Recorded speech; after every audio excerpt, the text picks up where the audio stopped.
So this is one of the most brutal firefighter line of duty death incidents I've ever heard of, and it is relatively unknown. So on January 21st, 1924, at the Atlantic Refinery Company in Pittsburgh, Pennsylvania, a refined gasoline line inside a wall broke and began spewing gasoline out onto the floor around some crude oil storage tanks, which is obviously a problem, especially when that gasoline then ignited and it started to burn one of the oil storage tanks. So when Pittsburgh's fire department arrived, they sent 6 firefighters up onto one of the oil storage tanks next to the one that was burning to direct water onto the burning one and then also water onto the one they were standing on to protect that one from igniting and hopefully put the other one out. And I'm not kidding, literally standing on the lid to the crude oil storage tank. It is a wooden lid and they are standing on it.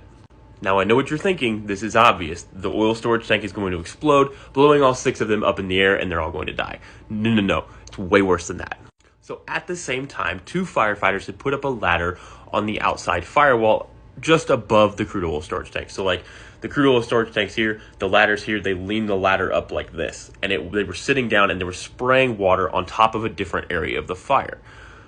All of a sudden, the ladder that the firefighter was standing on broke the top portion of the ladder off. And that firefighter tumbled down and landed amongst the firefighters standing on top of the oil storage tank.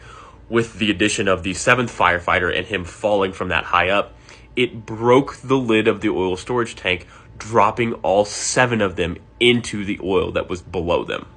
Now, in this particular oil tank, there was only about 8 feet of oil left in the bottom of it. The problem was all of the firefighters were in heavy wool coats and then their firefighter gear over top of it, and so when they landed, they all immediately sunk to the bottom.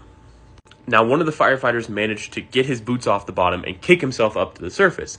And when he got there, he found it full of firefighting foam, which essentially holds carbon dioxide in place so that the fire can't ignite the oil. And so when he took a big deep breath, he got nothing and went back down.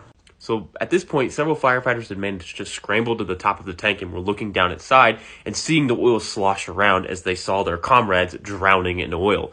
That's when another firefighter who had fallen in had managed to pull himself up with a chain that was used for maintenance in the oil tank, get himself just above the foam, be able to scream out, "Oh God, help me," before he slid down back in, climbed back out again, screamed, "Help me," fell back down and never came back up. In the end, all 7 firefighters who fell into that oil tank drowned a terrible death. Because it was so cold out and because of how cold that oil would have been, their first bodily instinct would have been to gasp for air as soon as they hit it and would have sucked in oil immediately.